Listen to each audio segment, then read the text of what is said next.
The problem of overlappers is a puzzle about what makes it the case that and how we can know that we have parts we intuitively think we have. In this paper, I develop a motivate and overlook solution to this puzzle. According to what I call the self-making view, it is within our power to decide what we... Whoop, there goes my second one. So there goes my PDF. And now it comes back.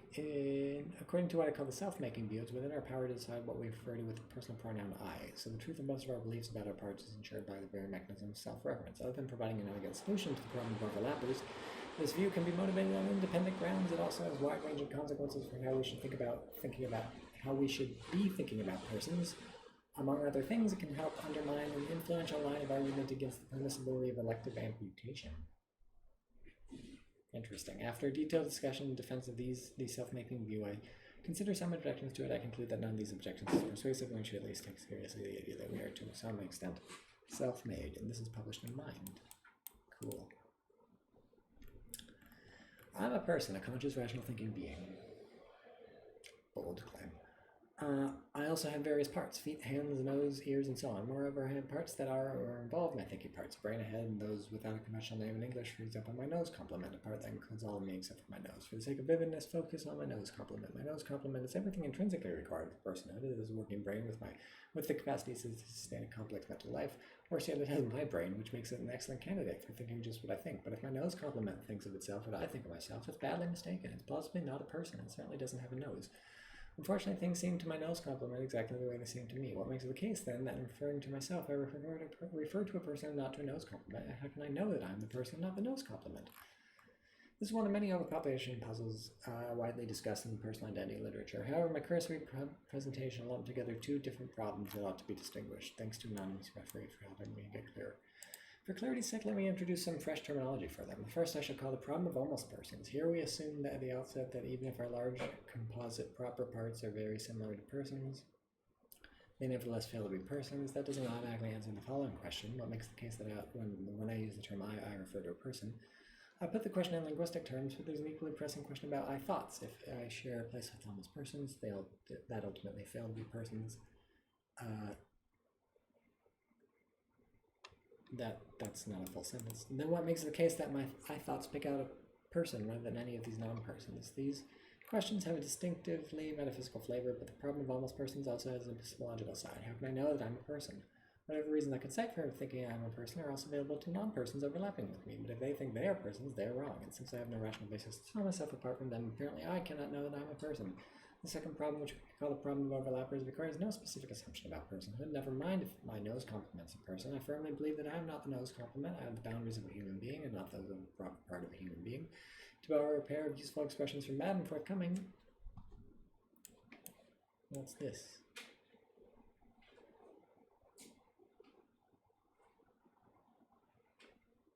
Thinking parts in Blatty and Snowden forthcoming.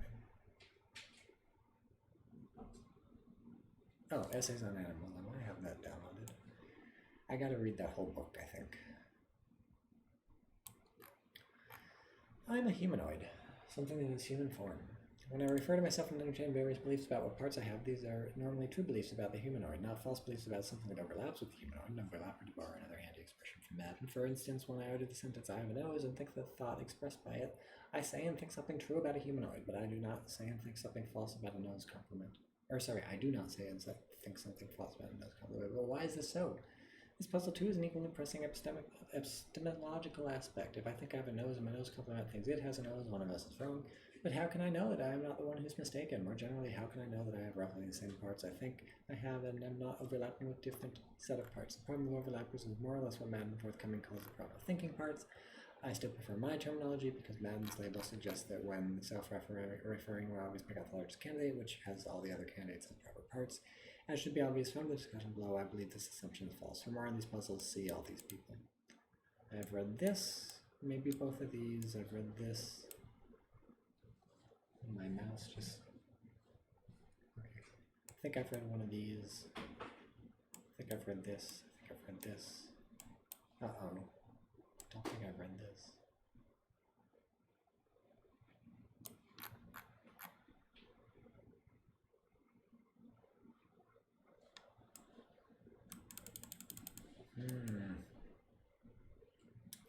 wonder if I must read this. We're not putting it on the list for now.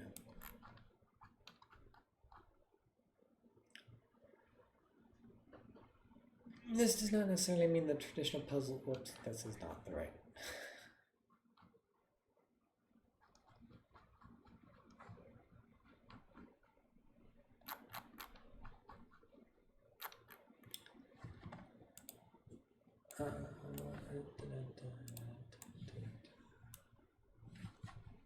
The two problems are often discussed together, but they differ importantly. The problem of overlappers is about our parts, while the problem of almost persons is about our status as persons. Despite the difference, the two problems are importantly related in the following way. One may reasonably suppose that no acceptable solution to the problem of overlappers can deny that we are persons. It cannot turn out that when referring, some of us refer to non-persons.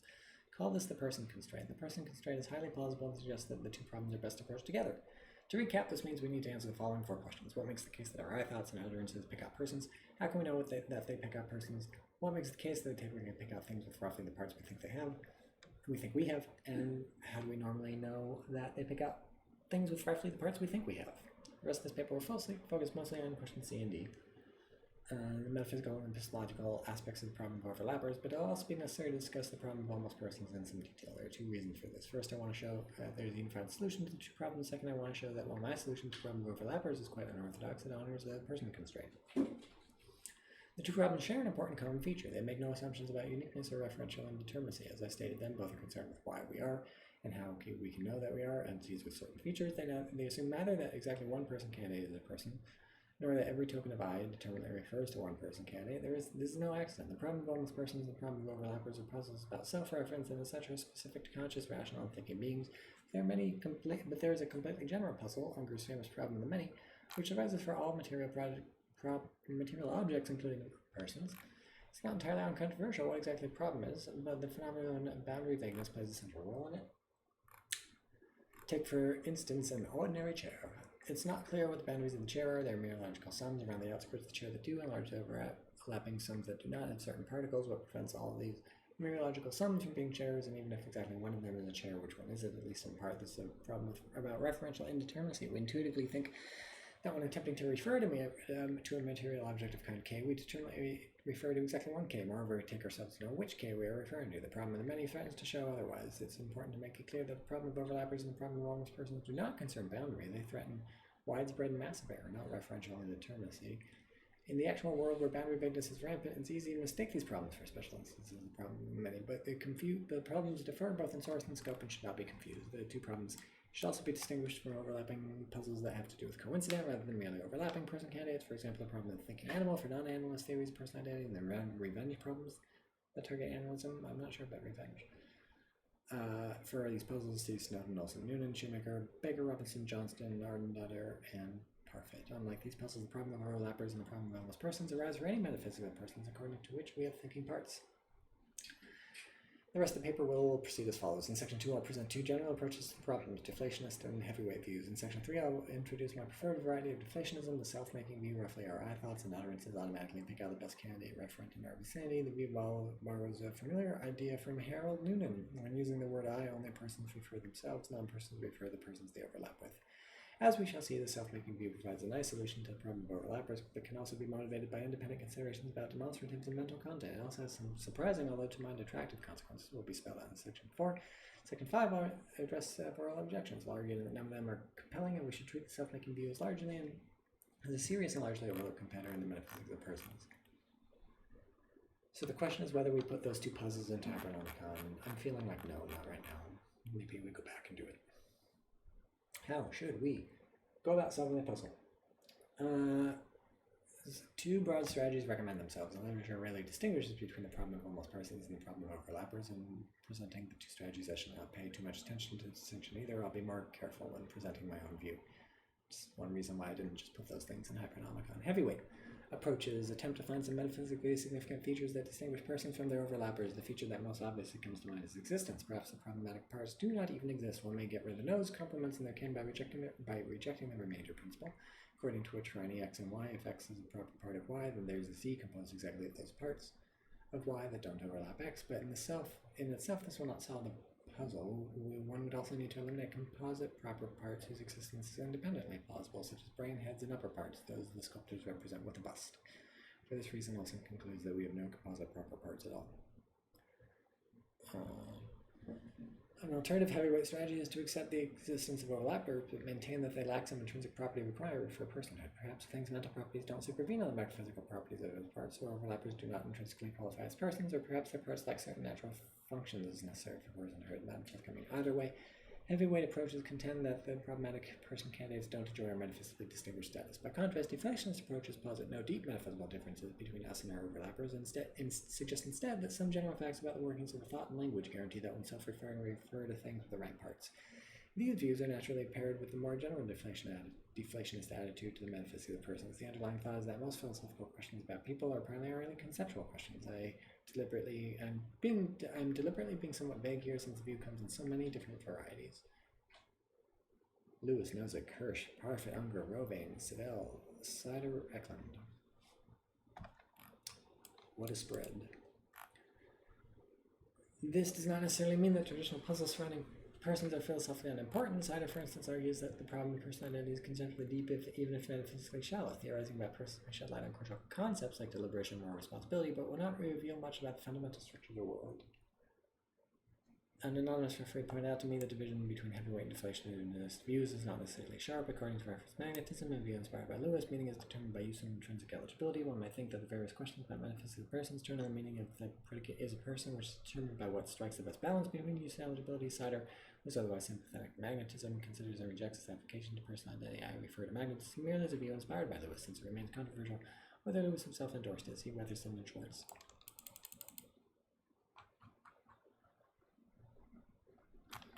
I don't know exactly how these are heavyweight. Maybe they're heavyweight because, like, once the magnetism goes, you eliminate everything else that's not magnetized. I don't know. If you're in chat, tell me.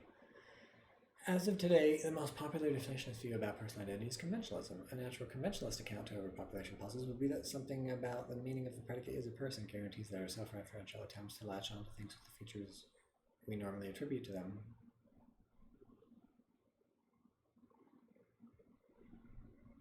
guarantees that our self-referential attempts latch onto things with the features we normally attribute to them. A thoroughly public version of conventionalism would emphasize the role of social conventions. For instance, perhaps personhood is a maximal concept. A predicate is a person is not applicable to proper parts of a person. See Burke and Sider. Note that my maximality principle does not provide a full solution, since it does not imply that my nose complement isn't a person. It merely implies that if the human organism I think I am is a person, then my nose complement is not. A slightly different kind of conventionalism may allow the different speakers of slightly different concepts corresponding to the same linguistic expression. This is Jackson's general view about linguistic meaning. Both kinds of conventionalism should be distinguished from a much more radical view, according to which persons are conventional constructs that depend for their existence on social conventions. You read Mitchell, Miller, and Miller. Conventionalism, as I understand it, makes no such claim. It contends merely that it's a matter of convention which mind-independently existing things count as persons. Which things exist mind-independently is not a matter of convention on this view.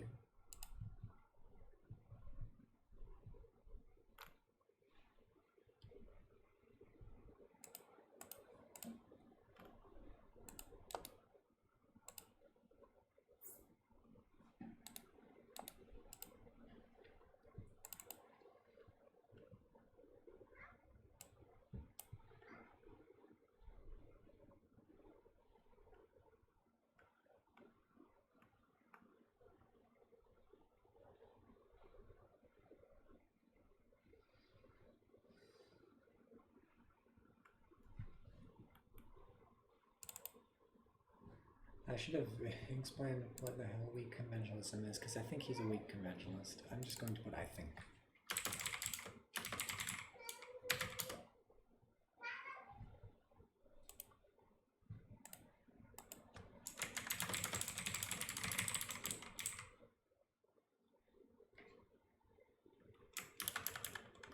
Alright, I don't...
In this paper, I won't discuss the standard versions of deflationism, nor will I criticize their heavyweight alternatives. Instead, I wish to propose a novel deflationist view and argue that we have reasons to take it seriously. According to the picture I shall advocate, what do you want? What do you want? Come here. Come here. Hi, child. Come on. Come on. Let me pet you. You will feel better. Okay. She doesn't want it. I've never successfully gotten my cats to actually, come to me. According to the picture I shall advocate, we are partially self-made. By the claim that we are self-made, I only mean something analogous to the social conventionalist view. Within some yet to be specified constraints, it's up to us what we refer to with personal pronoun I, but it's not up to us what exists or what is a candidate referent of our use of I. The self-making view, as I shall call it, yields a nice solution to the problem of overlappers. When I think that I have a leg, my belief is unlikely true for any candidate referent that lacks a leg, but because for any candidate referent that lacks a leg, there's a better candidate that have one. The view is in part inspired by and works best in tandem with a theory of Harold Noonan's that's come to be known as personal pronoun revisionism. I adopt this view with some hesitancy since it's not obvious that the view is generally revisionary in character. According to PBR, only persons can use the word I to refer to themselves. Non-persons can only use it to refer to the persons they overlap with. Armed with PPR, the self-making view solves both the problem of overlappers and the problem of homeless persons. When self-referring, we automatically refer to things that satisfy most of our I thoughts, and since those things are I reference, they're automatically persons. The self-making view is not without its predecessors. Other philosophers have argued that the kind of changes a person can survive depend on that person's self-conception or her concerns and expectations. However, these approaches differ importantly from mine. First, as Eklund notes, these authors are a lot of interested in self-concerned relativism. The view that a proper target of our prudential concern is to some extent up to us. By contrast, my interest is chiefly metaphysical, though the interest has some interesting ethical consequences, I'll show in section 4. However, these authors are typically interested in persistence over time, an issue I will have little to say about. My primary concern is identity and composition at a time. Finally, most importantly, while the view has its predecessors, the motivations I will offer for it, so far as I know, entirely new. Next section, I'll explain the self-making view in more detail, and offer some reasons to believe it. I think I'm a humanoid with a nose, rather than a nose complement embedded in a humanoid. And of course, the problem of overlappers gives me pause. What makes the case, and how can I know that I'm thereby believe something true about a humanoid rather than something false about a nose complement? A deflationist answer will posit a link between the intuitive correctness of such beliefs and the mechanism of self-reference. The specific link I propose is this. Most of our I thoughts are true because they automatically refer to a candidate that makes them true. Take, for instance, the belief I express when uttering the sentence, I have a nose. There are a lot of things here that have a nose, the whole human organism, the leg complement, the hand complement, etc. Other things equal, they are better candidates for being referred to by my I thoughts than my nose complement. But, of course, other things are not equal. Many of those candidates feel worse than my nose complement when it comes to beliefs about my other parts. There is, however, a candidate that makes more of my beliefs true than any of my overlappers, a candidate that has all the parts I ascribe to myself. That since there is such a candidate, I do have those parts, and since I know there is such a candidate, I know that I have them. This is why I am and know that I am a humanoid rather than a noseless overlapper. In slogan form, you're the best candidate satisfier of your I thoughts entertained in your vicinity. The slogan conveys the gist of my view, but it requires 3 qualifications. I think we've just gotten the main argument from the view, so I think we're ready to put it in Hypernomicon.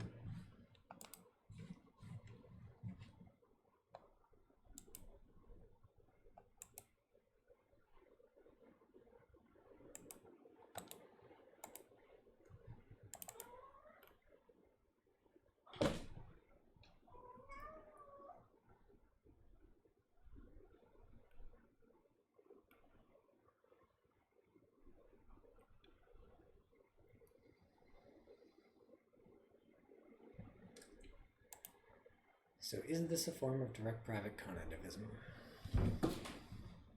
Let's actually launch this and see if they refer to Kovacs.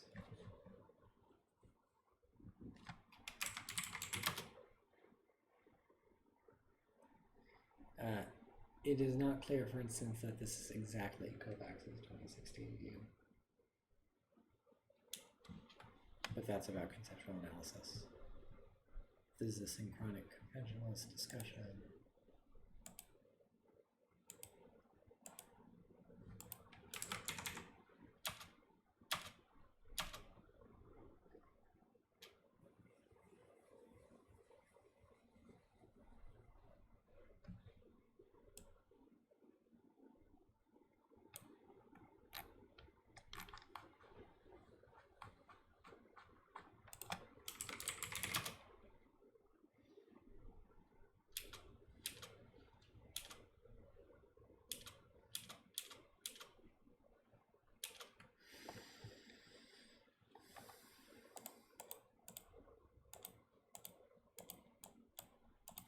Why is Kovac's unpublished manuscript cited in the work cited, but not?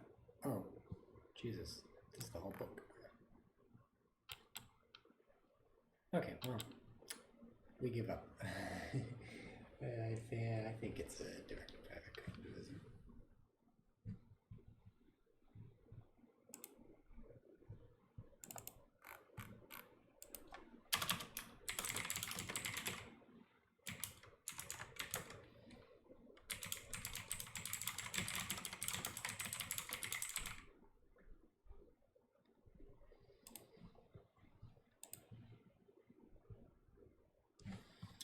I don't think that actually, in retrospect, this is the argument. This is a description.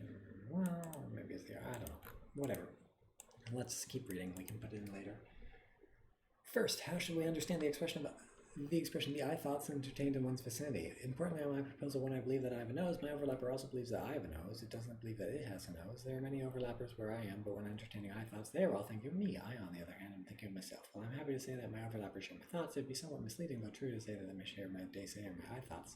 This latter claim, when naturally read, is meaning that I and my overlappers believe the same things of ourselves, but that's not my view. My view is that my overlappers have numerically the same day say beliefs that I have, but from their perspectives, these beliefs are not day say at all. They are beliefs about me, not about them. Hence the technical expression, I thoughts entertained in one's vicinity. Second, for reasons unrelated to the problem of overlappers, it's of course possible to lack knowledge about what one's parts are, even if there's a candidate that would make the requisite beliefs true. Suppose I hallucinate on that basis come to believe that someone's chopped off my right arm.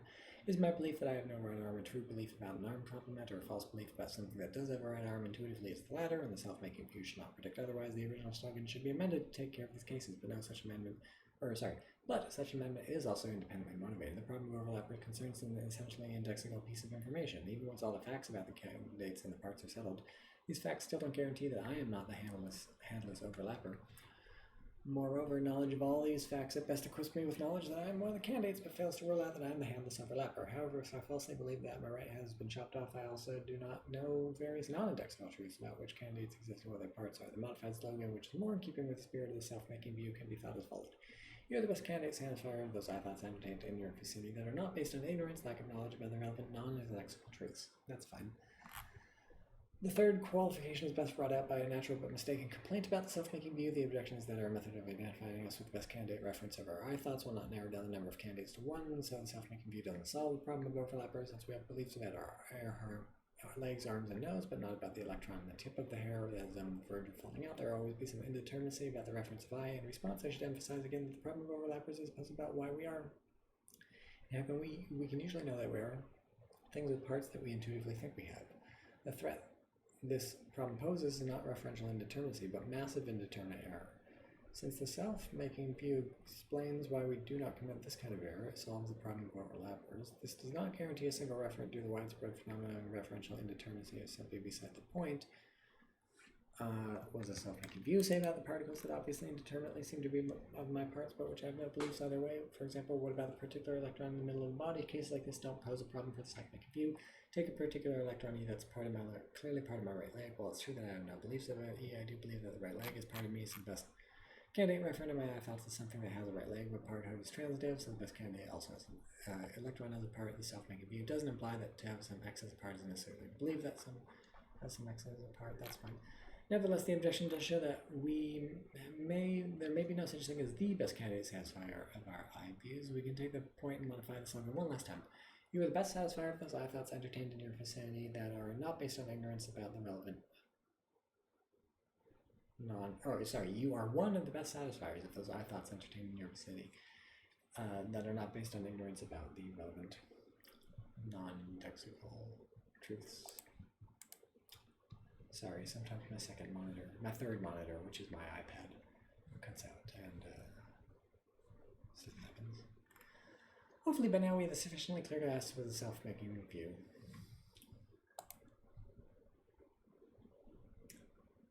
So if the self-making, I guess here's what we say. The self-making view is maybe direct private cognitivism, but if it is, it's a version of it. So good, we just put it under it.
copy and pasting from the PDF brought over T instead of an I.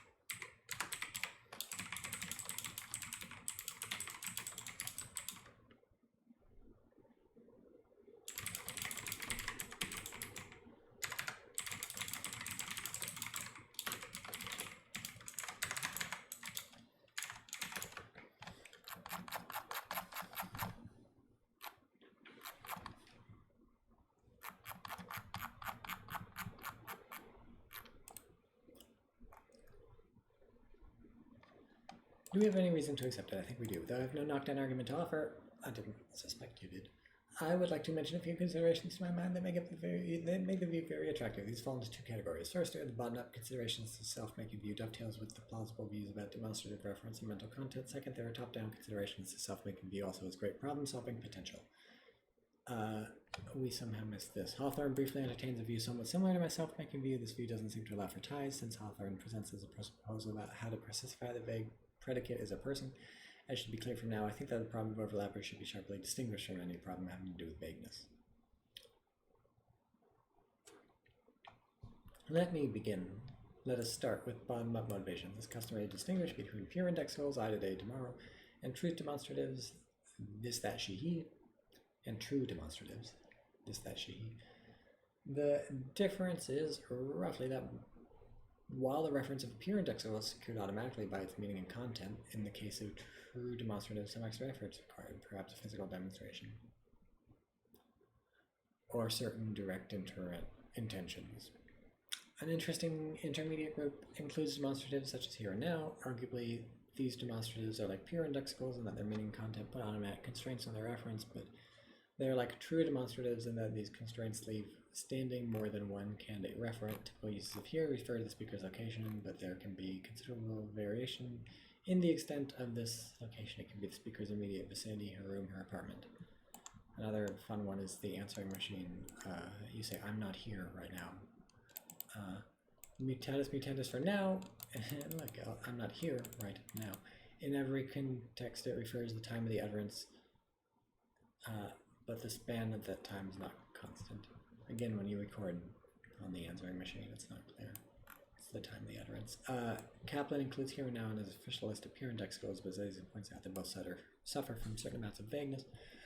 We could say that the reference of such indexicals is secured quasi-automatically, and following Recanati 2001, call them pure indexicals. Their meaning and context put automatic constraint on their reference, but these constraints leave some wiggle room that we do not find in pure indexicals. Whether the reference of true demonstratives depends on speaker's intention is a controversial issue, but it seems evident that such intention plays a role in determining the reference of impure indexicals, such as here and now. This is not to say that in the absence of such an intention here and now utterances are vacuous. Perhaps they have an element of indeterminacy and still come out true on every personification, as in there are no mammoths here. I am making a much weaker claim. In some cases, when the speaker knows the relevant non-indexical truth, her intention constrains the indexical's reference so as to make her utterance true. Suppose that sitting in my chair, I look to my right and see a cup on the table. I then utter the cup is here. The reference of here is quasi-automatic. It has to include my exact location, but it can also include more. One might then ask what makes the case that I truly said of a spatial region including my table, that the cup was present on it, rather than saying falsely of a smaller region not including the table. Arguably, the answer is simply that to some extent it's up to me which place I refer to when I say here. And I had in mind a region that included my table. There are limits to this. For instance, I couldn't mean your table if you live thousands of miles away from me, but within certain constraints I can simply decide how to use here so as to include my table. Similar remarks apply to here and now thoughts. If I look to my right and I see that the cup is on my table, my thought that the cup is here is very easily true. True simply because I know the relevant non-indexical truths, and the table is within the range of locutions I can think this here.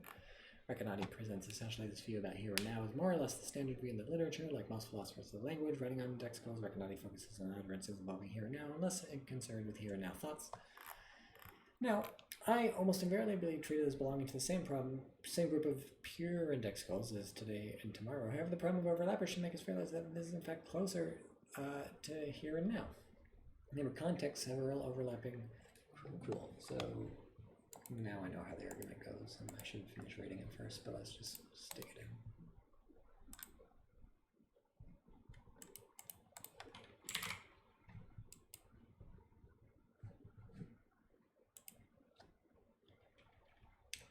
Kovac says, what's the word we call it? And yeah.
Do I want to put the problem of overlappers into Hypernomicon itself?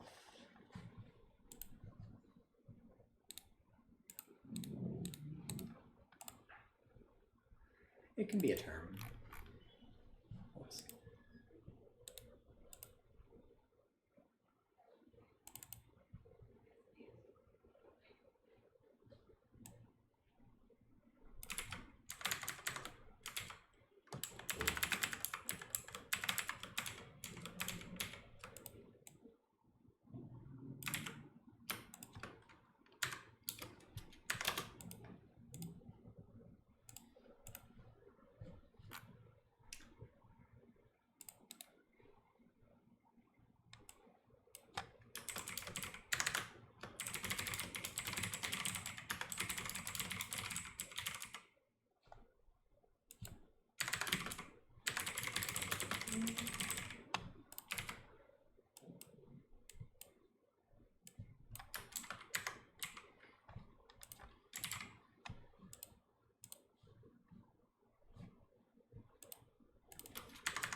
Now I'm realizing that a lot of stuff in personal identity should be nested under metaphysics or ethics. Can I just... There's no point. I don't know.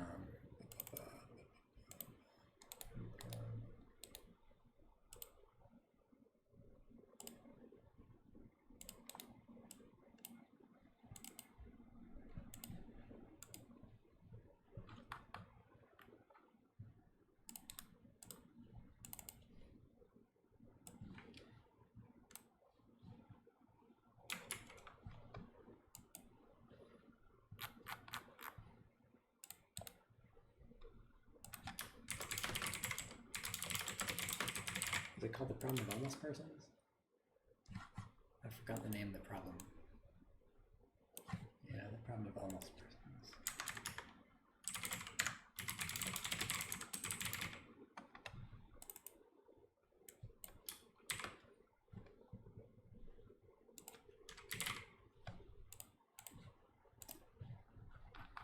Okay.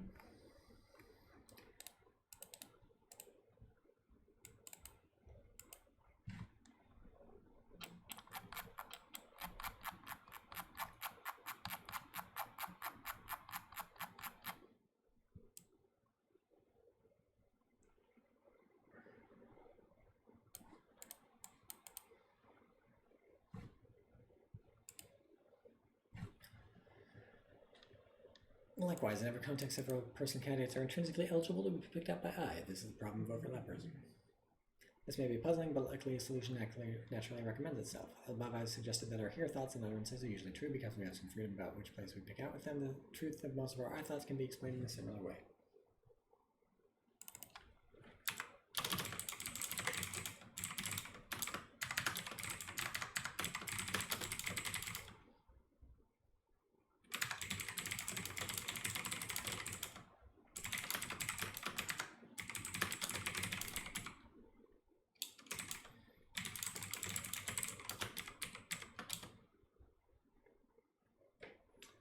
I know there's at least one entity here that has 4 limbs. That entity is intrinsically eligible to be referred to my I thought, so my belief that I have 4 limbs is easily true, just as easily as my belief that the cup is here.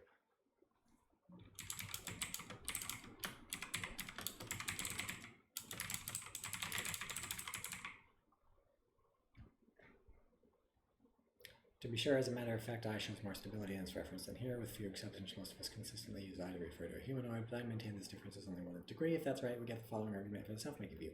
That our intentions have a role in reference determination, or at least reference constraining, is highly plausible for impure indexicals, such as here and now. The problem of overlappers gives us reason to accept that I too is an impure indexical, so it's natural to accept that our intentions play a similar role in constraining the reference of our thoughts. But that's the self-making view.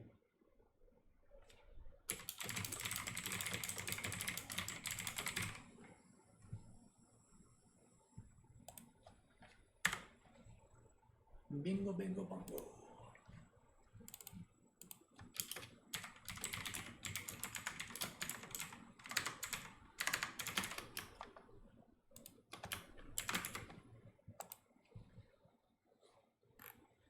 To my mind, the aforementioned analogy with here is already quite suggestive, but the self-making view also dovetails nicely with the plausible big picture theory of mental content advocated in a series of papers by David Lewis, see Lewis 74, 79, 83, 94. Follow Weatherson and Schwartz in assigning a rather limited role of naturalness in Lewis's theory of content, but even if I turned out to be wrong, this would not matter to the present discussion since the various overlapping person candidates plausibly do not differ in their naturalness enough for this to be tip the scale. See Sider 2001A for a similar point about identity over time, for a related Davidsonian line of thought, one with quite different results, see Madden 2011B. Lewis's core question is how the objective facts determine mental content, and the starting point is the platitude that mental states are caused by experiential input and cause behavior. This raises a question of the problem of radical interpretation of mental states, experiential input, and behavior output still undetermined its content. Lewis thinks that to overcome this problem, we need to appeal to certain basic principles of folk psychology or general theory of persons. One such principle is that the subject's attitude rationalizes her behavior. Other things equal, subject's beliefs are sensitive to her evidence and apt to cause behavior that fits her goals. On Lewis's view, these general constraints are constitutive of mental content. We cannot believe or desire things that are unfit to be believed or desired.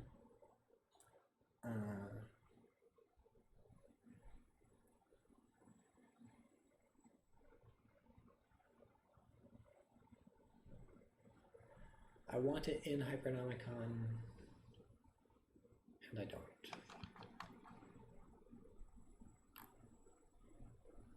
Is there like a label for this?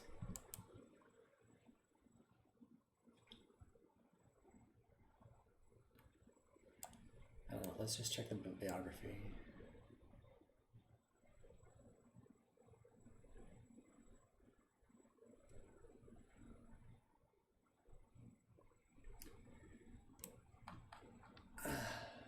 I'm going to do what I did before I used Hypernomicon, which is just trust my brain to remember there's some Lewis stuff. No. We are no longer that person.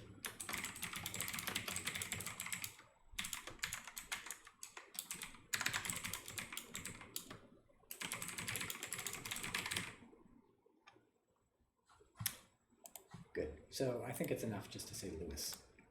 And no, not that Lewis.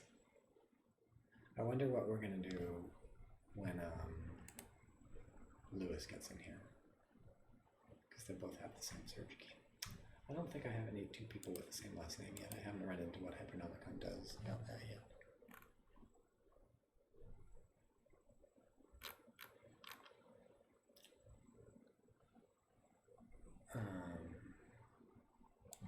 Lewis never discusses the problem of overlappers. He does discuss the problem of the many, which are called a very different problem, but his theory of content suggests a plausible way to attack it. Consider a set of overlapping person candidates whose behavior and speech acts indicate that they believe of something in their vicinity that has a human form. Our task is to determine the content of those beliefs. The epistemological upshot of the problem of overlappers was that the candidates did not defer with respect to their evidence. It would be a lucid spirit to start with the I predictions, leave open the subject, and ask which the referent of I thoughts are fit to be believed about. The mere fact that the candidates have the same evidence doesn't prevent them from knowing certain truisms. For example, that no limb complement has 4 limbs. This helps determine what is and what is not fit for them to believe. If they say, I have 2 hands and 2 legs, we can take them to express a belief about a humanoid. If instead we take them to express a belief about a leg complement, we would violate the principle of constitutive rationality. Since leg complement obviously does not have 4 limbs, we would thereby assign to a person content that clearly doesn't fit our evidence. I don't want to suggest that Lewis himself would accept this reasoning, but the self-making view strikes me as a natural application of the general Lewisian idea that constitutive rationality plays a role in the determination of content. We now turn to the top 10 considerations in support of the self-making view. As I already argued, the view provides a nice solution to the problem of overlappers, but in doing so it also displays a further virtue. It's structurally similar to the elegant solution we get to the problem of almost persons. Taking this solution on board, we get a unified treatment of 2 closely related puzzles in the metaphysics of person. According to Noonan's PPR, the first person pronoun can only refer to persons. When an overlapper uses the word I, it doesn't refer to itself, but whichever person overlaps. See Noonan. Not that Noonan himself employed the idea to solve the problem of the thinking animal while implying it to persons and their overlappers. I find this proposal attractive. Note, however, that it only solves the problem of almost persons and leaves the problem of overlappers completely untouched. Not that Noonan suggests otherwise. For instance, it implies that when I say or think I refer to a person, but it doesn't ensure that the person is not a nose complement. The self-making view solves this problem.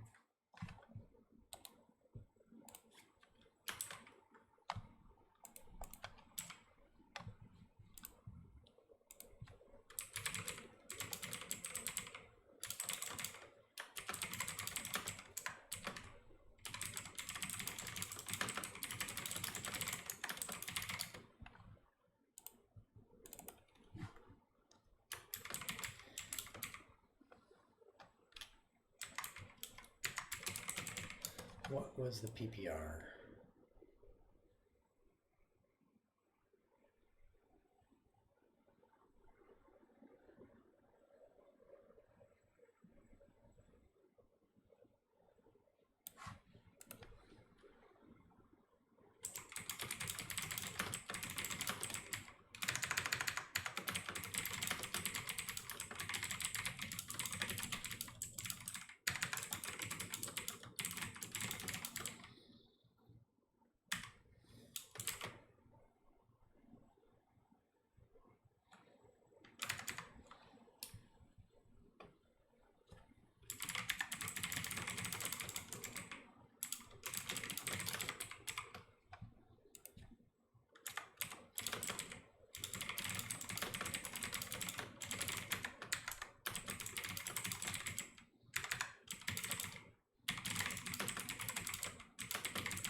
The self-making view solves this problem. I'm a humanoid non-nose complement because when I think or say I refer to the best candidate referent in my I thoughts, and the best candidate referent, and the best candidate is a humanoid non-nose complement. So there's nothing metaphysically special about the entity that has my boundaries, which are the boundaries of a humanoid, as opposed to the boundaries of my nose complement. The only sense in which the humanoid is special is that it happens to be the best candidate referent of my I thoughts. Okay, the self-making view also gives a non-mysterious explanation of how we can know that we have the boundaries we have.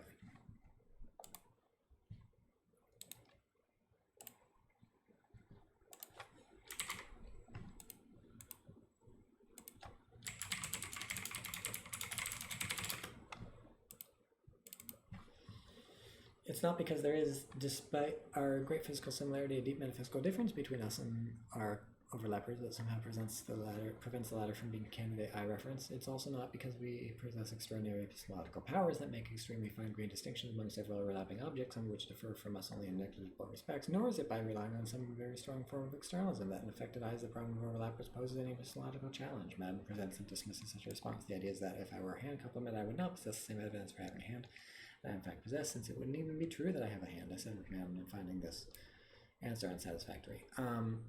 Rather, overlappers are metaphysically on par with us. Our capacities are fairly ordinary, and so is the world we inhabit with respect to the epistemic friendliness. Yet these ordinary capacities and circumstances are just good enough. All we need is to be able to distinguish between the candidates and our surroundings. If the world contributes to in the not overly demanding sense of containing enough candidates to make our thoughts true, we do not have to be metaphysically distinguished, extraordinary, like we are particularly sophisticated, and know that we are typically what we think we are. Let's just copy and paste.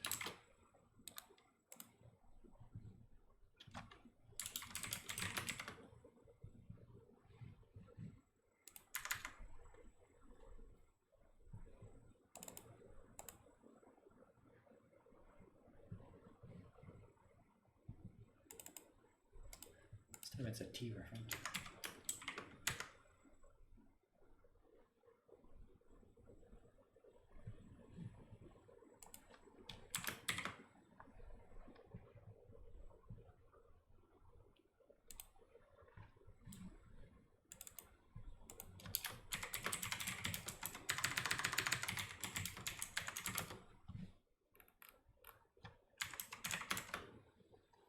Clearly, Noonan's PBR plays an important role in my account. One reason is the aforementioned structural similarity. In each case, the strategy is to say that I cannot be wrong about this. I cannot be the wrong sort of thing, because when that thing says or thinks I, it refers to me rather than itself.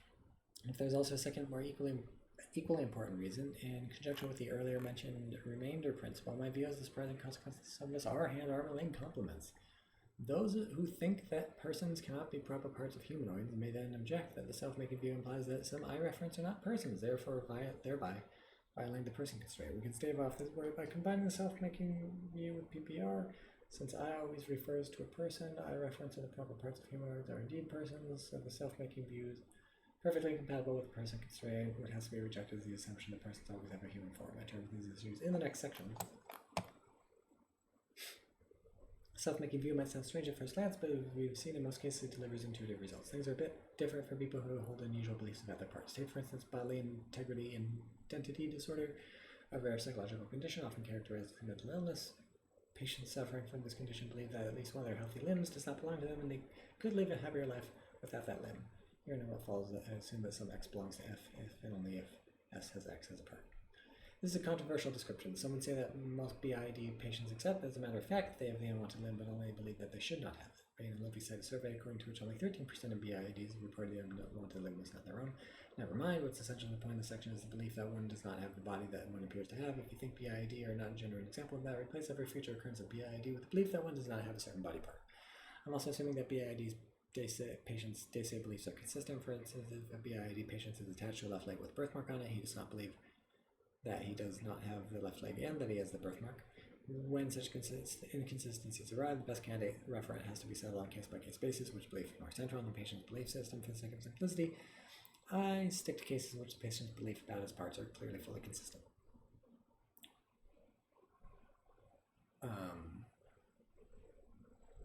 In the bioethics literature, there's heated debate about the moral permissibility of elective amputation. See, there's another guy named Kovac who has thoughts about this.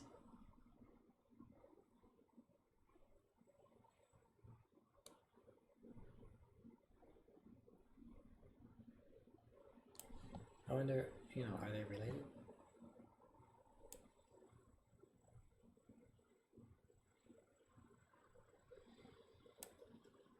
The details of this debate should not concern us here. I just wanted to draw attention to the widely shared assumption that when BID patients believe that their unwanted limbs don't belong to them, they're rational and strictly speaking wrong. Their two claims are not independent of each other. The assumption is that BID patients are obviously wrong about their body parts, and since their mistake cannot be plausibly explained as epistemically blameless, they are rational too. Why? Bioethics literature doesn't go into that, but presumably the answer is that roughly the patients do not respond appropriately to the evidence. They have perception from proprioceptive evidence that they have certain limbs. They neither hallucinate nor experience lack of control, yet they deny that they have the limbs in question. Now, of course, the irrationality hypothesis doesn't itself settle the dispute. For perhaps we have good moral reasons to respect some irrational and false beliefs, but the hypothesis nicely explains why the issue is so controversial. It would be much more difficult to show that there's even a prima facie moral problem with elective amputation of belief. Patients' beliefs were neither false nor irrational. Is that true?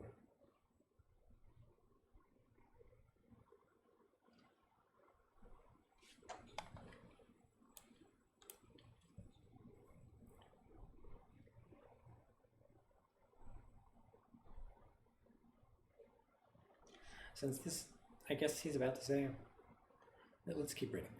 However, if the limb complement in question exists, the self-making view appears to block the implicit reasoning behind the irrationality hypothesis. While some thoughts are entertained in the vicinity of a set of overlapping person candidates, they refer to the best candidate referent. If that's right, a case can be made that BID patients are neither rational nor mistaken about their parts. Take a host of overlapping candidates that display the symptoms of BID. Those candidates share the I thoughts expressed by the English sentence I have exactly 3 limbs. Here's the crux. There is a candidate to make this thought true. Of course, the candidate is attached to a limb, but he doesn't have it as a part, so we have reason to treat the limb complement as the referent to the I thoughts, entertaining the candidate's vicinity, given there is a better satisfier with the thoughts than the humanoid containing it. You may think that people just cannot be unattached limb complements, so all that follows is the absurd conclusion that in some cases the candidate picked up by the I thoughts is not a person. This is where the Noonan's PPR comes into action, since I can only refer to persons. The undetached limb complement is a person, but the humanoid containing it is not. So some persons, namely PEI. Interesting. The PPR should be in here like a while ago.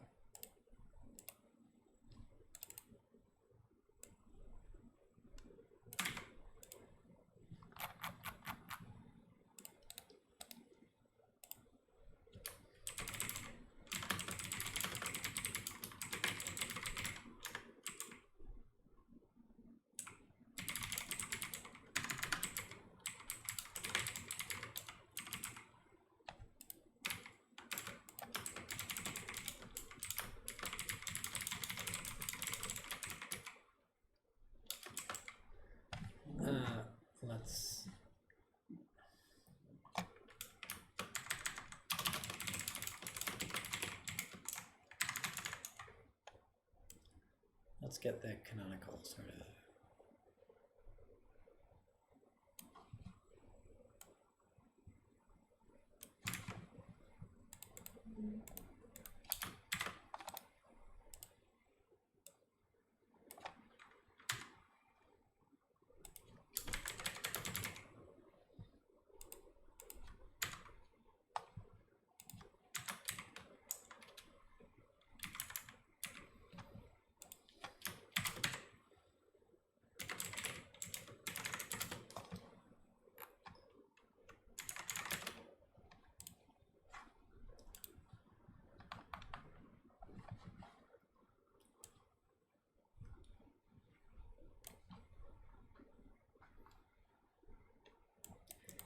At this point, one may wonder if this is a proper application of self-making view. Is it not just obvious that PID patients are irrational because they don't respond appropriately to their evidence? No, it's not. Unlike my imagined hallucinator in section 2, PID patients are not ignorant about the relevant non-contextual truths. They are fully aware that there's a humanoid in the vicinity and that they perceive and feel the unwanted limb. They just don't think they have it as a part. This is not at all compatible with their evidence. The epistemological moral of problem of overlappers is that our usual source of evidence don't distinguish between us and our overlappers. They equip us only with knowledge that something with our thinking parts has such and such parts, not that we have such and such parts. Of course, we can typically do treat the larger candidates of our references as the reference of our thoughts, but doing so is by no means forced by our evidence, so BID patients don't respond badly to their evidence by not following suit, but then we're left with no good reasons for thinking they're irrational. BID patients are not humanoids who are wrong about their parts. They are exactly what they think they are, limb complements enclosed in humanoids. Moreover, they are not irrational in thinking so. I have to admit that it's not just that I do not find this implication absurd or outrageous. I find it liberating. It makes metaphysical sense of the often heard slogan that you are what you think you are. Elective surgery is sometimes considered sex reassignment surgery, and those who have opted for it,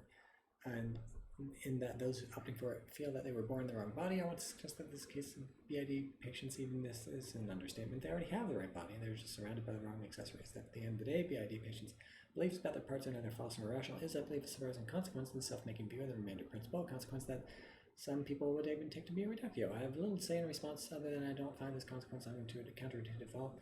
Until I see a positive argument to the contrary, I happily embrace it. Cool. So we now need an ethics entry. Should we chop off people's limbs if they don't want them? That's the wrong thing.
was called.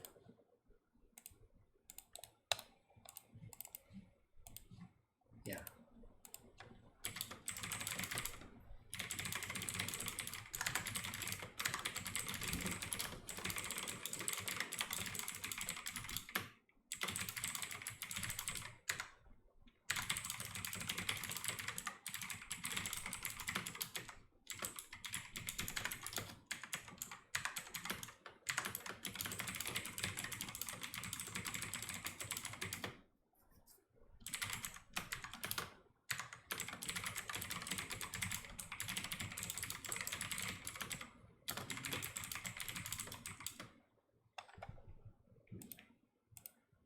What's the term called?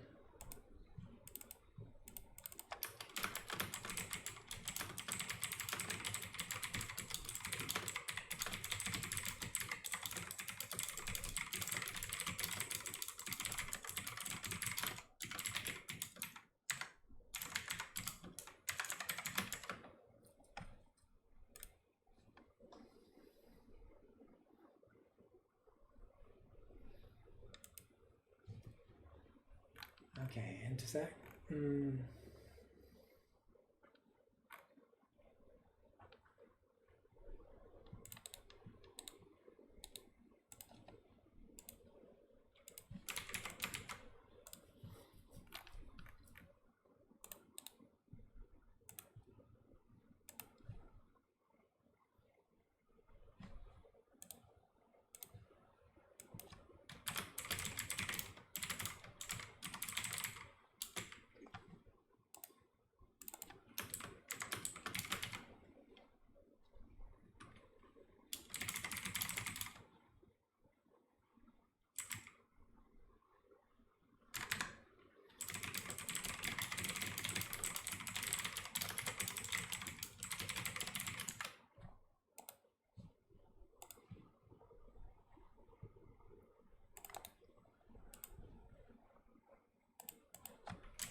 I haven't thought about this, but I'm inclined to go with Kovacs, I guess, on initial reflection.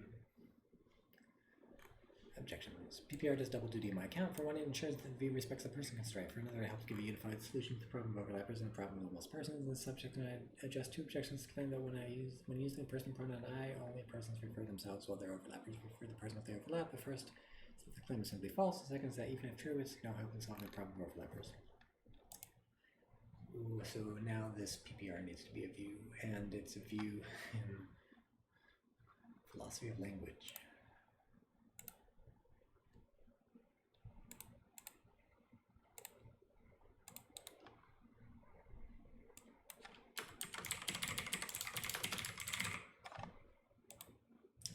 Which now subsumes SpeechX. Congratulations.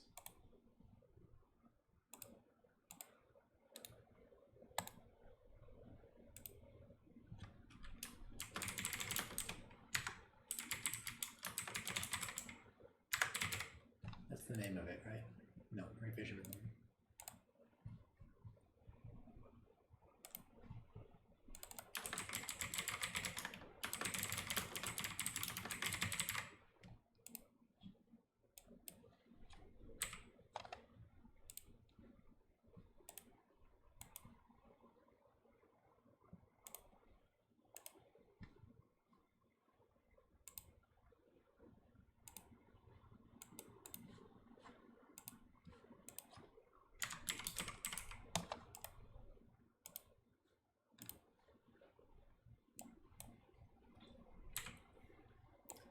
if you unite a term with a position, they should share search keys. Does that sound right? I'm going to put it as a suggestion in Hypernomicon. So, apologies for anyone watching this, but there's going to be a bit of a pause while I load up my internet browser, go to the Hypernomicon webpage, and enter a thing. While my CPU whines, I think.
Go away.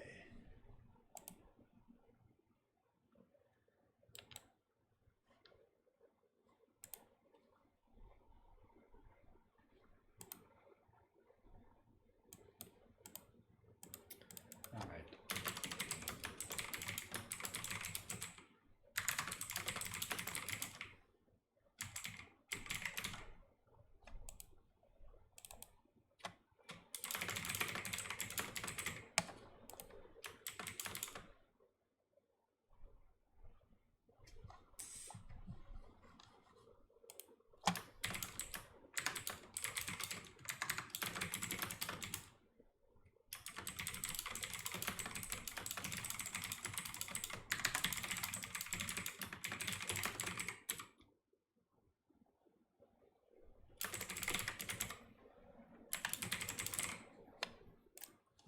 Okay. Request submitted. All is right with the world. We return now to Kovacs. Let me start with the first worry. Madden maintains that there's no evident reason to think that our use of first-person pronouns is governed by a convention of referring to any particular kind of object. It's improbable that the standing meaning of the word, such as I, embodies any restriction on the kind of thing to which it may refer.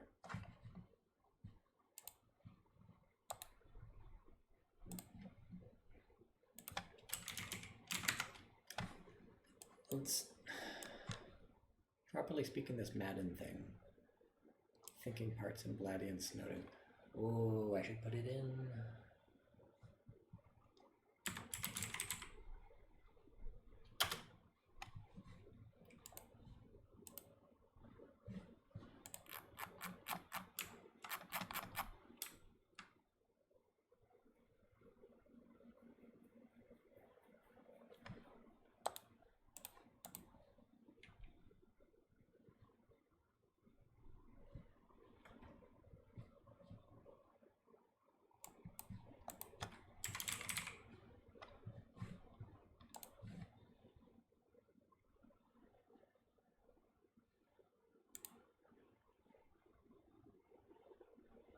There's going to be, I think, some significant quietness on the stream because I'm going to have to enter, I don't have to, but for hygienic reasons, I'm going to enter all this stuff into Hypernomicon, specifically this Blatty Snowden edited book is going in, and then the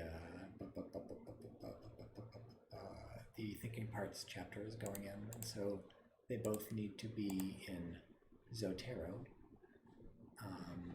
which I can check here.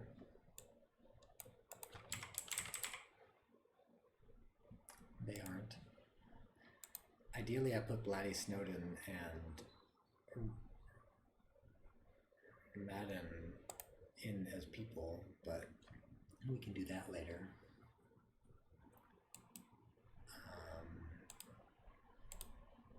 So what's this called?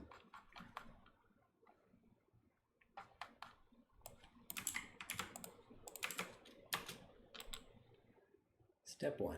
Book goes in to Zotero via Internet Browser Zotero plugin.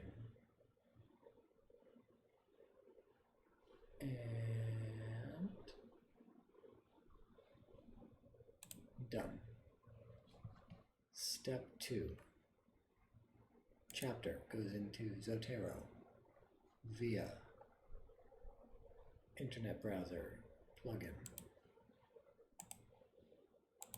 Accomplished. But when that happens, it does not go in with the editors.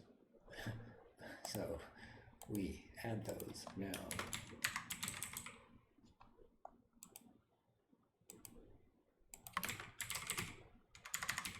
Nor does it go in with the pages.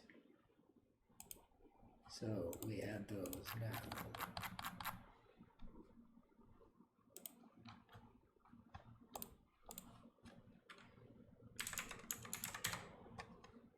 Now we sync Zotero with Hypernomicon. Accomplished now. Now we close the PDF and move it into the works not entered yet Hypernomicon. Is this, do we have, oh no, oh, okay. So there should actually be two, shouldn't there be?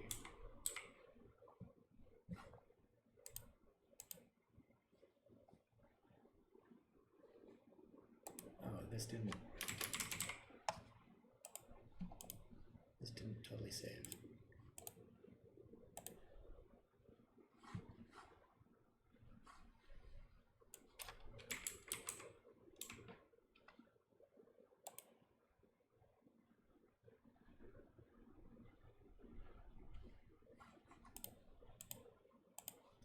Or maybe, okay.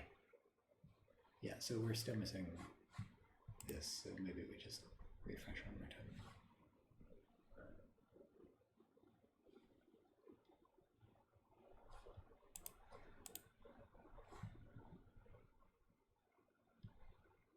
Okay, now we're good. Now the book goes into Hypernomicon via pasting the PDF into the folder, which triggers an automatic, which triggers, I crashed the program. That has almost never happened.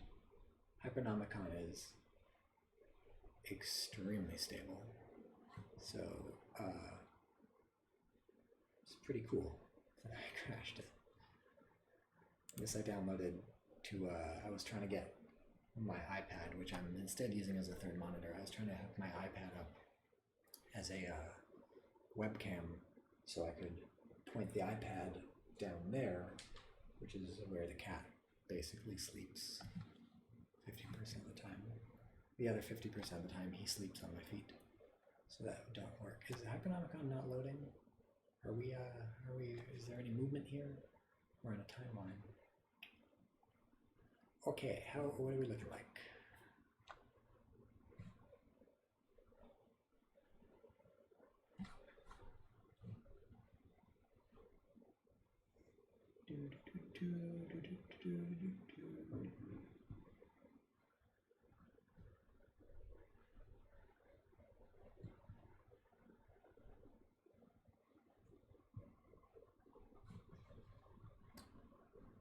Okay. Let's see if we lost any work. Nope. The last thing we did, I think, was this United. Or was the last thing we did the Bite the Bullet for Kovacs.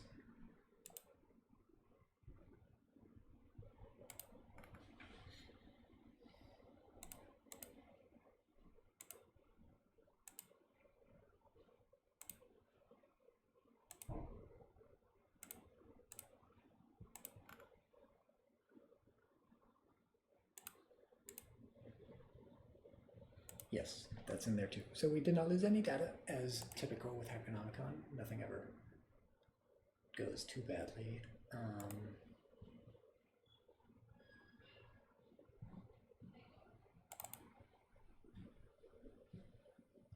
And now we're putting the book in.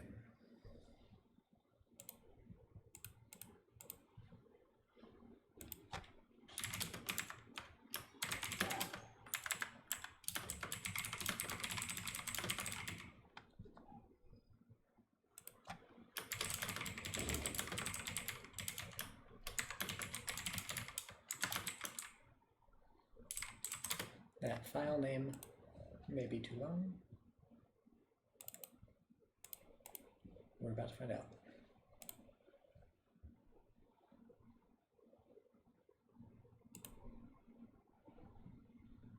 No.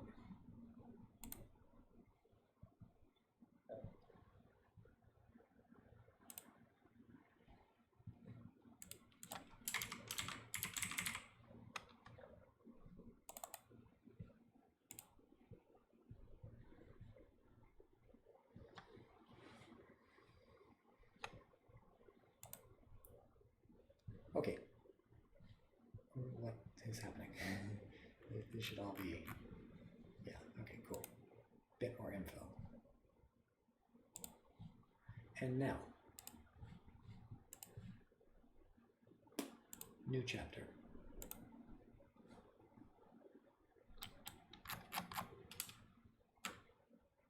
This Rory Madden thing.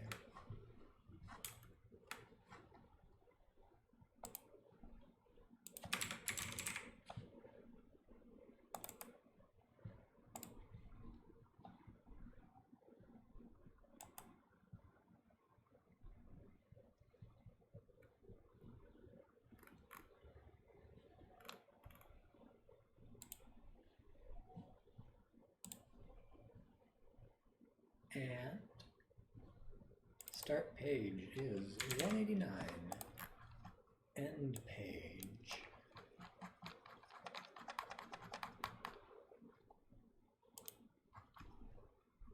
It's 216. Okay. Back to Kovacs.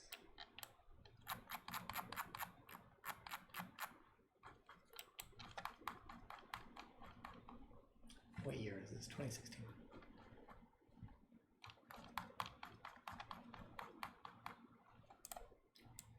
Okay, now to do this thing. We put in this counter argument.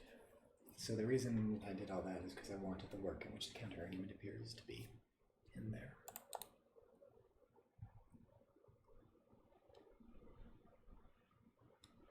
This is actually a problem against the counter argument against PPR.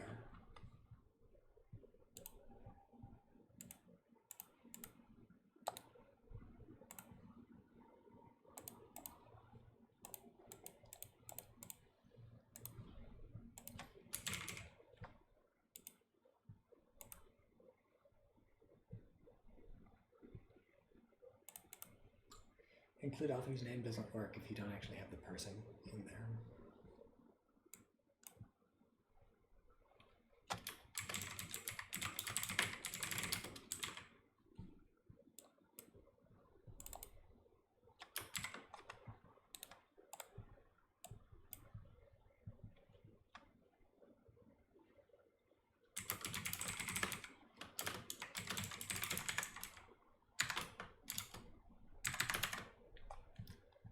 We can even find the page number.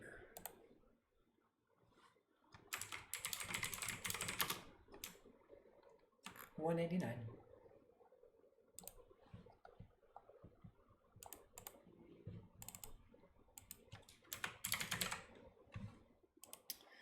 There's no evident reason to think that our first-person pronoun is governed by the convention of referring to any particular kind of object as improbable. The standard meaning of the word "I" embodies any restriction on the kind of thing to which it may refer.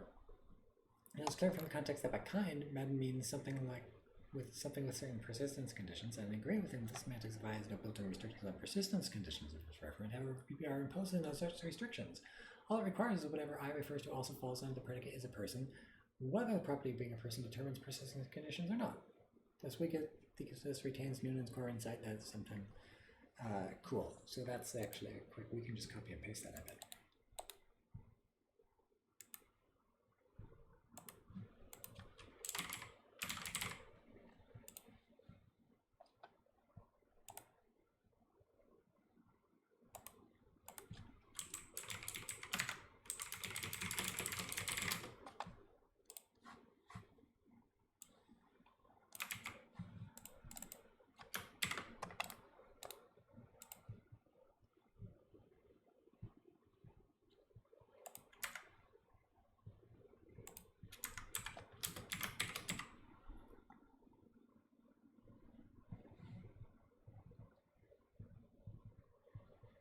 This time I came along the right way.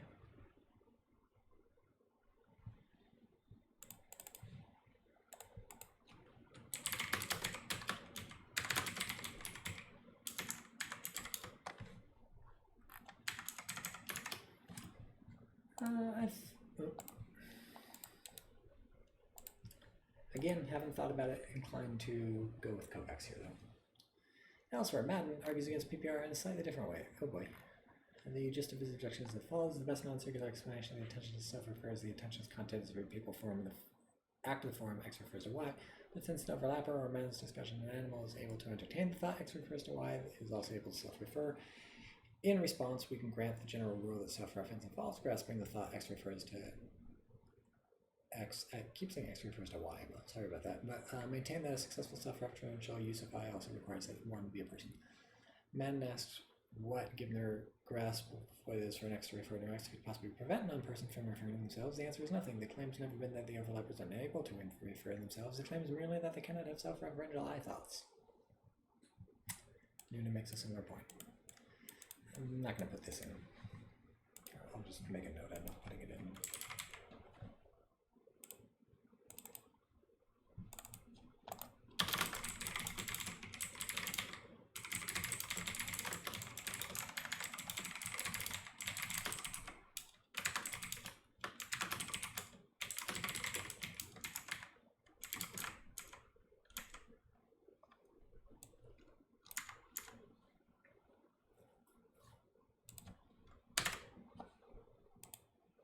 So someday, hopefully, there will be a Madden 2011 in Hypernomicon.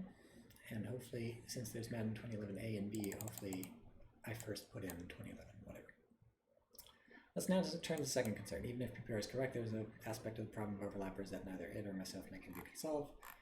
The problem is supposed to be that even if our overlappers cannot use the word I to refer to themselves, it doesn't follow they cannot think of themselves in the first person mode. Perhaps when I open my mouth and say I have two hands, the semantics of I ensures that my handless overlapper also says something true, but the overlapper is not thereby prevented from falsely believing that it has a hand, even if it cannot give linguistic expression to this belief, and so I still do not know that I'm not a handless overlapper.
Cool.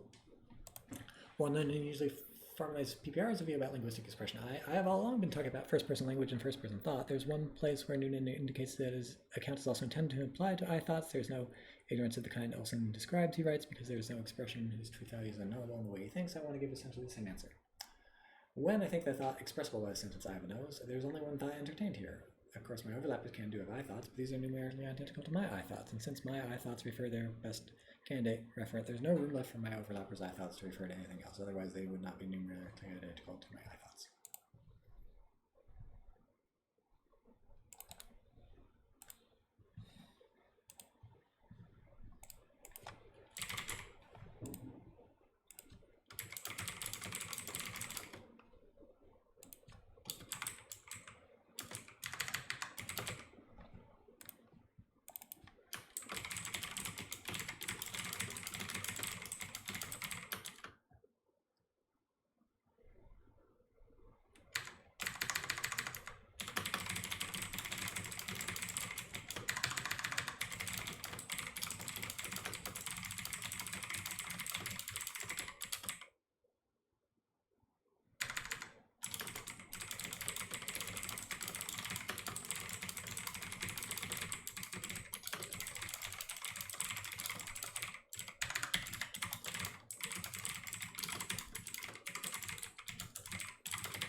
This last claim might be exactly what Olson madly tacitly reject. Perhaps they think that my overlappers' thoughts are qualitatively indistinguishable but numerically distinct from mine. Motivated by this.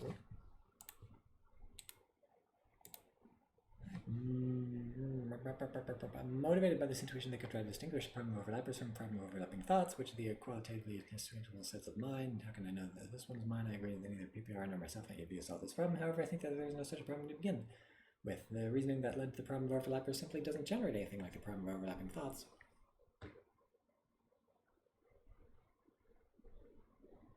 That's true. So true, I'm not going to bother putting it in Hypernomicon. Her similar distinction see McMahon 2002 in Zimmerman.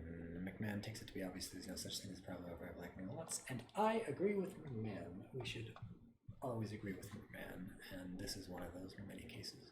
One might try to argue that the problem of overlapping thoughts is easily generated once we accept the Frege conception of I-thoughts. On the Frege conception, I-thoughts are constituted by private and shareable senses, so no two subjects can share numerically the same I-thought. Following Morgan called this the unshareability claim. The usual motivation for the unshareability claim lies in a functionalist account of first-person thought. Functionalist views characterize the essence of I-thoughts in terms of the perceptual or perceptive input that generates them, the behavioral output they produce.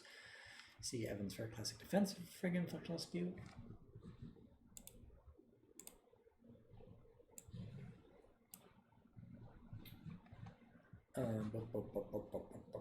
Morgan, for example, argues that any functionalist account has to accept at least one of the following claims. Only my I-thoughts are sensitive in a direct way to gaining perceptual information from the particular point of view. 2, only my I-thoughts are sensitive to proprioceptive information gained via this particular body. And 3, only my I-thoughts directly produce behavior in my body as a result. Any functionalist account of first-person thought entails UC.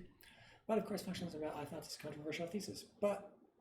Of course, functionalism about I-thoughts is a controversial thesis, but we do not need to take a stance on it to see we cannot rely on 1, 2, or 3 to support UC, since in light of the problem of overlappers, we have a reason to reject each of these principles. Principles 1 and 2 are obviously based on the assumption that distinct subjects never gain the same perceptual and proprioceptive input through the same body, but I and my overlappers do have the same input. We share a point of view from which everything looks and feels the same. Similar remarks apply to principle 3.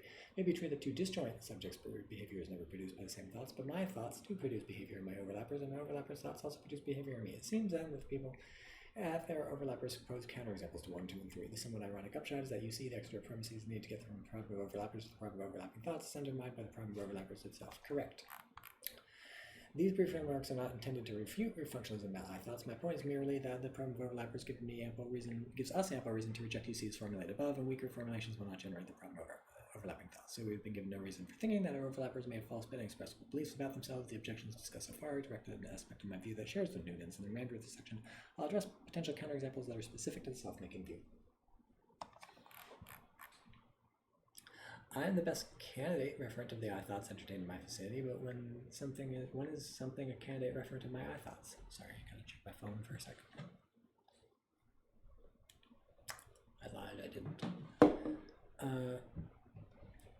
In some cases seem obvious. My undetached headless torso, for instance, doesn't have my thinking part, so I cannot think my I-thoughts, neither can my subjects disjoint from me. Neither can subjects disjoint from me, though they can have thoughts they lack my thinking parts, which neither need nor do have these I-thoughts. Generally, we can accept the following constraint on what can be a candidate referent of a set of I-thoughts, thinking part constraint. If S is a candidate of I-thoughts entertained in S vicinity, then S prime is a candidate referent for those I-thoughts only of S star shares those of S's parts that are minimally similar.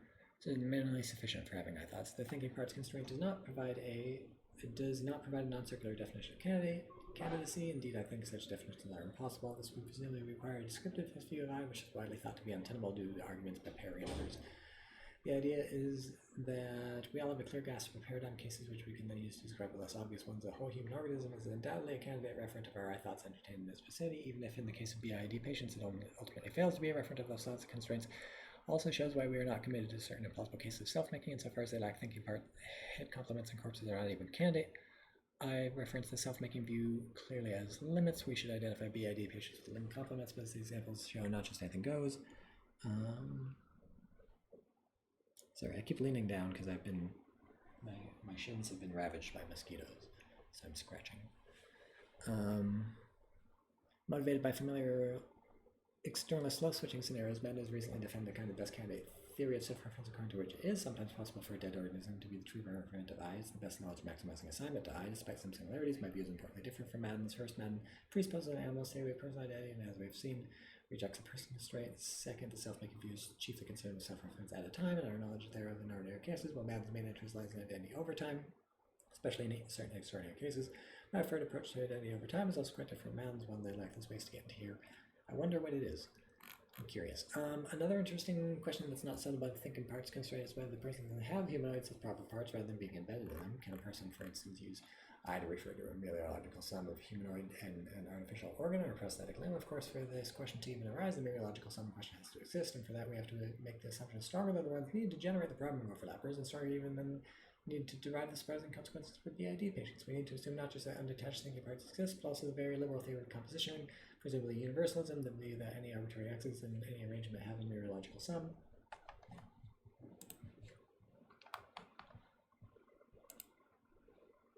Yeah. But on the assumption that such part humanoid sums do exist, I remain open to the possibility that some of them are referenced and therefore persons. It's interesting to note that personhood of such things is perfectly compatible with Williams's part intrinsicality thesis, according to which a nominally possible duplicative person is a proper or improper part of that person. Okay. In that case, we can take some things to literally have their artificial organs or proper prosthetic limbs as parts if they think they have them. It's difficult not to notice that the flight of thought is a natural extension of the extended mind hypothesis famously proposed by Kovac and Chalmers. I don't think it is, but let's not quibble. I will not argue for this view here. Suffice it to say that the thinking parts constraint does not rule out, and I consider this a good thing. Can we say anything more general? Is, for example, the whole world, or the mereological sum of two conscious beings a candidate for being me? If not, why not? Instead of offering a fully general answer, I wish to point out that several independently possible intrinsic constraints on a person deny such candidacy and deny such things candidacy, and notice that in the self-making view forces us to give up these constraints, and nothing in the self-making view forces us to give up these constraints. For instance, we might want to maintain that any person must satisfy certain minimal requirements of physical and psychological unity, so the mereological sum of two physically disconnected things or distinct loci of consciousness, not even person candidate. More generally, the self-making view is compatible with many different views on what sorts of things we are, essentially psychological, phenomenological, biological views, or what have you. My view is we cannot say anything general about what kinds of things we are other than that we are material objects, but this is not mandatory. All the self-making view officially requires is that whatever intrinsic conditions something has to meet to be a referent or a token of I, several objects satisfy that condition. Notice that certain popular requirements, for instance, that persons like us or human animals do not satisfy intrinsic conditions. Being human animal is a maximal property, partly a matter of being part of another human animal, not being part of another human animal. However, the self-making view is still compatible with the close cousin view. Human animals are intrinsically qualified to be. Human persons are intrinsically qualified to be human animals. This is where my view can tip the scale. The several candidates in our vicinity that are intrinsically eligible to be referred to our I thoughts, we're the best satisfier of those thoughts. So this means this is not this I delete.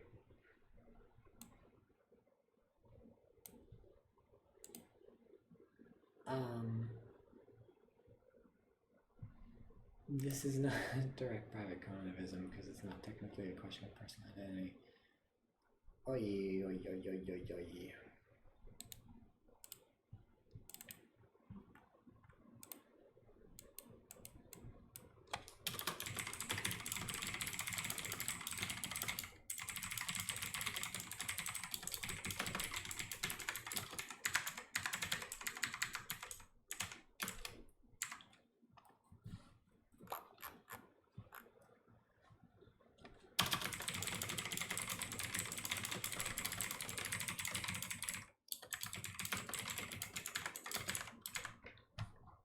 I think it's 91.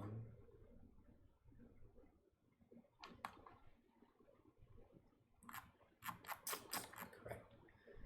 The self-making view is a view not just about first-person language, but also about first-person thought. One might nevertheless worry that it's not really a revolutionary view about self-reference. Perhaps people are free to use the word I to refer to their limb complements, but in that case, they just use the word with non-standard meaning. Since the linguistic conventions rule against people being limb complements, the objection could grant that even BID patients can think of their limb complements in some broadly first-person way, while maintaining that they do not have the true I thoughts about their limb complements in the same way most of us have true I thoughts about ourselves. To address this objection, we should begin by asking what it would mean for BID patients and the rest of us to mean different things by I. thick anonymous referee for a blah blah. It's customary in the literature on index holds distinguish between two kinds of meaning. If you say I am hungry and I say I'm hungry, it's intuitively a sense in which we say the same thing and a sense in which we say different things. Following Kaplan, I refer to these as character and content, respectively, but there are other ways to capture the distinction. The distinction is not always captured in terms of different kinds of meaning. Perry, for instance, argues that the speakers are uttering different tokens. The same I sentence express different propositions but are in the same type of belief state. Evans would say that the two speakers utter the sentence the same character-like linguistic meaning but have different thoughts. Character is the kind of meaning that is consistent across different uses of the same indexical, while content varies with the speaker. So you and I use the word I, we use the same character to different contexts. This narrows down our question to whether BID patients use the word I with different character than the rest of us. That they use it with different content is obvious and respected by the self-making view. On the standard view, the character of I is captured by the rule that every token of I refers to the speaker who produces that token. The problem of overlappers forces us to realize that there is an obvious problem with this simple rule. There are many speakers for every token of I, so there is no such thing as the speaker. We could best say that every token of I refers to a speaker that produces it. The self-making view adds that for something to be the referent of I, it's not enough that it be a speaker. It has to be the best candidate for making true the beliefs expressed by the speaker's I utterances. Imply that the character of I varies across speakers depending on whether the speaker has BID. I do not see why it should. Of course, most of us use I to refer to a humanoid, or BID patients use it to refer to a proper part of the humanoid. However, this does not mean that we use I with different characters. Indeed, it isn't plausible that I has any built-in semantic restriction to humanoids. Sounds good. Recall the analogy with here from section 2. The character of here is usually specified by the rule that picks out the speaker's location in every context. But as we know, there are many things that can count as the speaker's location. It doesn't imply that two speakers who choose to refer to different size regions with here are using the word with different characters. Mutas mutandis for the self-making view. Just because I use the word I for a humanoid and BID patient uses it for a proper part of the humanoid doesn't follow that we use the word for different characters. That sounds good. In the paper I canvassed, admittedly in large brush strokes, the outlines of a promising alternative, standard version of conventionalism. Persons are with certain constraints self-made. There are reasons to find this view attractive, and while it has some surprising consequences, I don't find them repugnant. In fact, I found them in the writing. I also considered several objections to the view, none of which seem compelling. There are many open issues for future discussion, future investigation, which I have no space to get in here too, but hope to discuss elsewhere. Most obvious one is the question of diachronic self-making. What do people say and how long and under what conditions they persist? So that's in the next paper. While the self-making view doesn't force us to get one affirmative answer, it would be natural for its adherents to get one. In the present work, I intentionally focus on the relation between person and parts at a time. The emerging picture offers novel and interesting ways of thinking about the metaphysics of persons that can be developed in various directions. My present goal was just to put the self-making view on the table, argue it deserves to be taken seriously for invaluable discussion, comments and Maddie Appin, Ted Sider, Ahmed Azubberg, Eberbox, Bennett, Giddis, Noonan,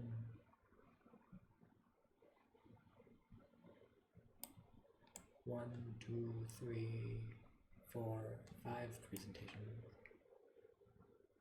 Ah, so they are related.